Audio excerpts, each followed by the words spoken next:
Fala pessoal, sejam todos bem-vindos. Vamos aqui a mais um conteúdo, mais uma notícia, trazendo aqui novas informações diretamente de Brasília sobre esta política, que hoje é um dos assuntos mais comentados no Brasil e mais polêmicos também.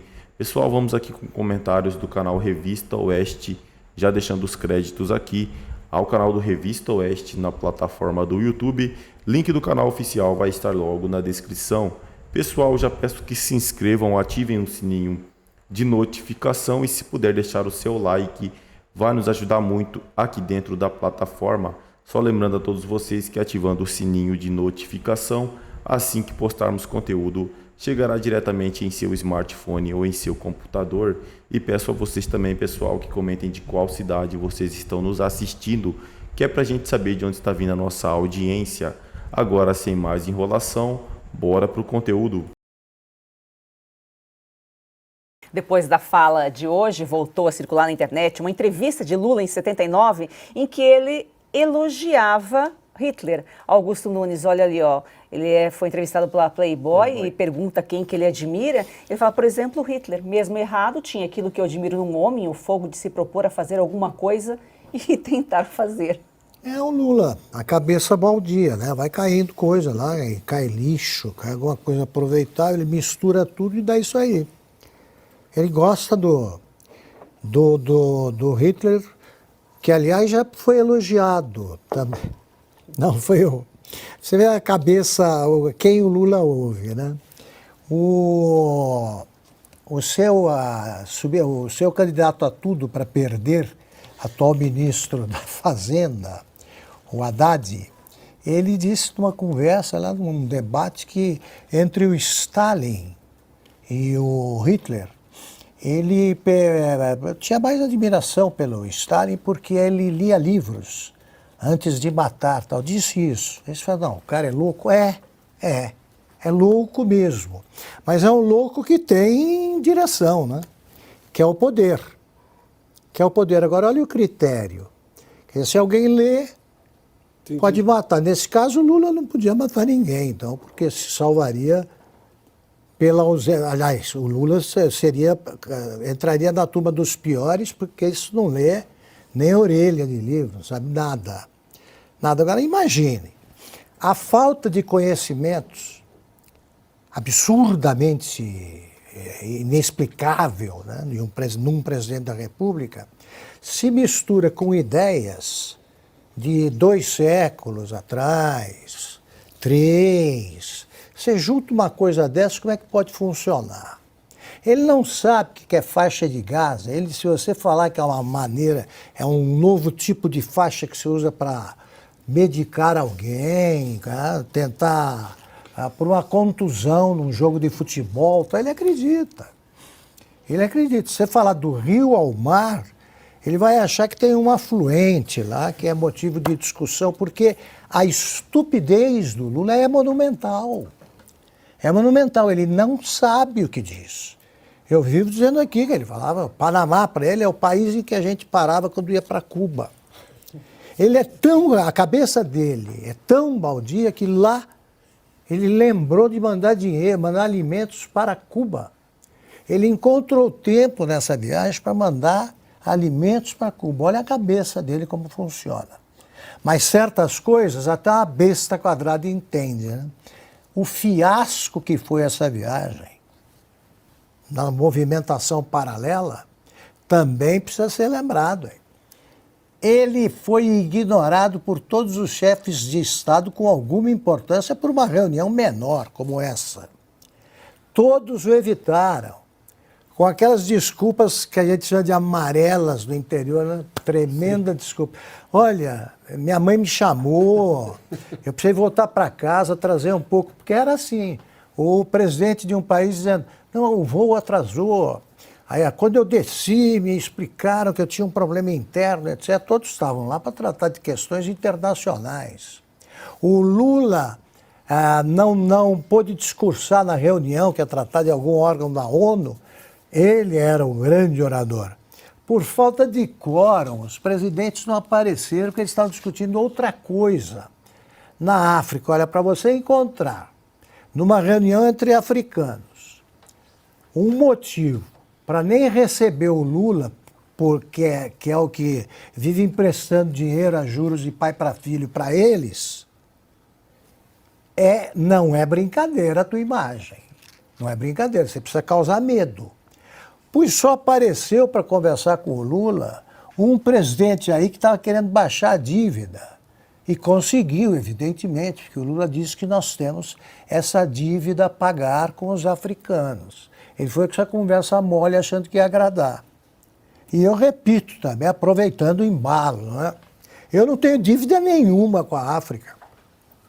Eu sou descendente de italianos, por exemplo, que talvez lá vai procurar aí com a ajuda da inteligência artificial, vai ver, eu sou descendente de escravos em Roma, por que não? Lá também havia.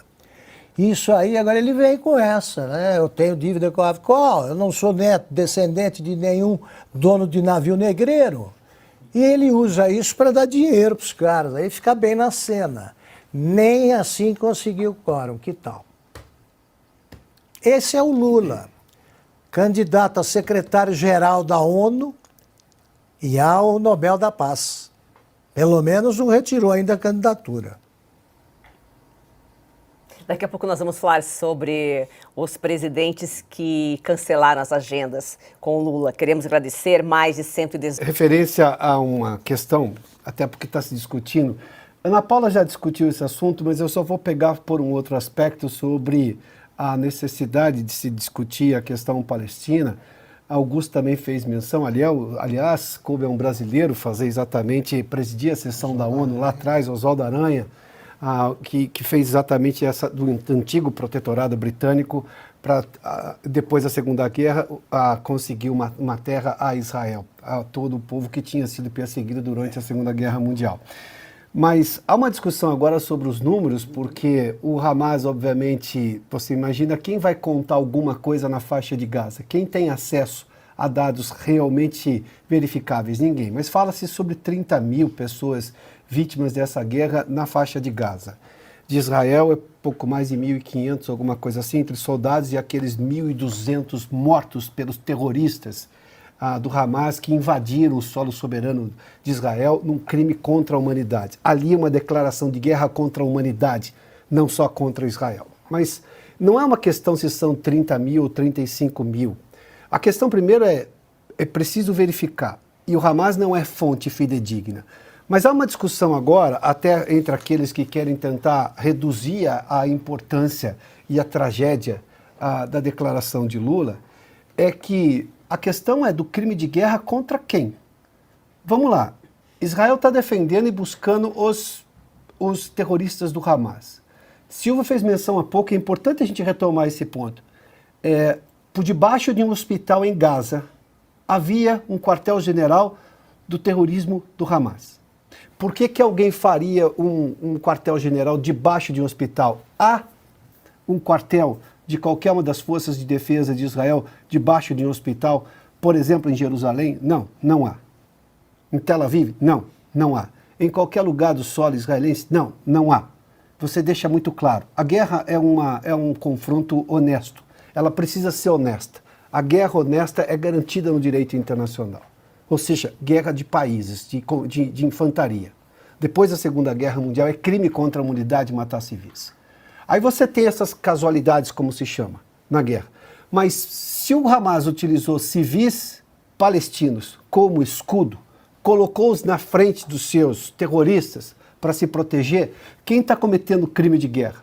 Porque é óbvio que haverá bombardeios. Óbvio que esses bombardeios vão atingir civis, porque esses civis hoje são controlados pelo Hamas. Quem disse que eles conseguem sair e abandonar suas casas para não participar dessa guerra, porque obviamente são civis e não são preparados nem treinados para isso, nem deveriam estar lá?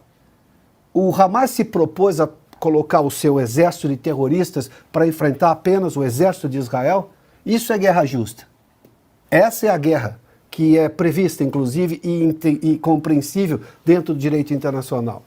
O Hamas usa os seus próprios civis, que são tratados sob uma ditadura e sob ameaça, e quiçá talvez até os mate, os assassine, e depois para tentar se colocar na conta como casualidades de guerra, para aumentar a sua narrativa. Você não consegue conferir nenhum número do que o Hamas diz sobre a faixa de Gaza. Aliás, a autoridade palestina, lá no começo desse conflito, disse que o Hamas não representava os princípios da autoridade palestina. Essas coisas precisam ser trazidas de volta porque haverá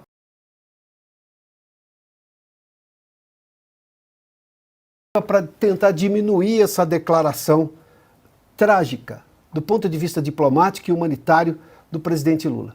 Porque ele toma os números do Hamas como absolutos, como incontestáveis, e desdenha dos motivos de Israel de proteger o seu povo.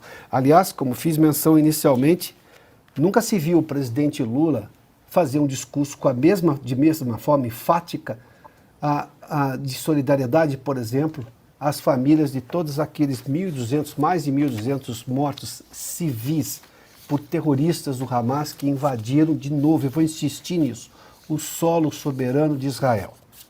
Ali foi uma declaração de guerra, ali foi um ato contra a humanidade, um crime de guerra.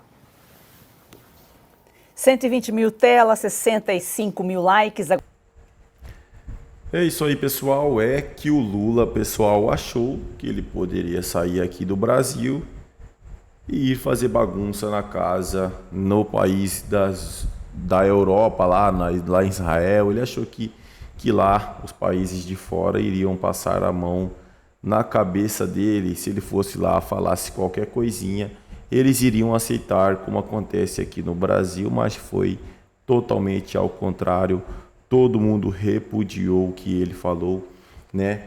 Ele falou que defendia o lado do T, né? Que eu não posso nem falar aqui. E eles ainda soltaram uma nota agradecendo ao apoio do Lula, coisa que ficou pior ainda para, né, o presidente aí esquerdista. Pessoal, o que vai acontecer? Não vai acontecer nada. Porque assim, vai surgir alguma coisa para sair como cortina de fumaça, pessoal. O que o Senado tem que fazer é ficar esperto. Se sair alguma coisa em relação à busca e apreensão, à operação da PF, pode ter certeza absoluta que é cortina de fumaça para que as pessoas esqueçam o que o Lula fez lá fora na Europa. E assim, por incrível que pareça, o Brasil passando, né, por este momento difícil aí, com uma dengue que está matando muitas pessoas inocentes. O Lula, né, deixou o arroz a mais de R$30. Ele vai passear e vai soltar o seu veneno pela Europa, né, como se o Brasil fosse a Suíça, como se o Brasil fosse o país de primeiro escalão, como se o Brasil não tivesse problemas a ser resolvidos. Ele foi passear com a Janja lá. Primeiro passou no Egito e depois, né, foi lá para Israel falar abobrinha como falou e agora está repercutindo. O que a oposição tem que fazer é usar isso contra o Lula. Tem que usar isso contra o Lula porque assim está tendo apoio da maioria das autoridades lá de fora da Europa, até mesmo ali pessoas muito influentes em Israel já, né, comentou sobre o que o Lula falou e isso pode ser usado contra ele porque ele sai daqui para falar asneiras em outro lugar e acha que as pessoas lá passam a mão na cabeça, como a imprensa daqui, né, pessoal, que passam a mão na cabeça do Lula. É isso aí, pessoal, agradeço a vocês pela companhia, já peço que se inscrevam no canal, ativem o sininho de notificação e se puder deixar o seu like, vai nos ajudar muito aqui dentro da plataforma. Desde já agradeço, valeu!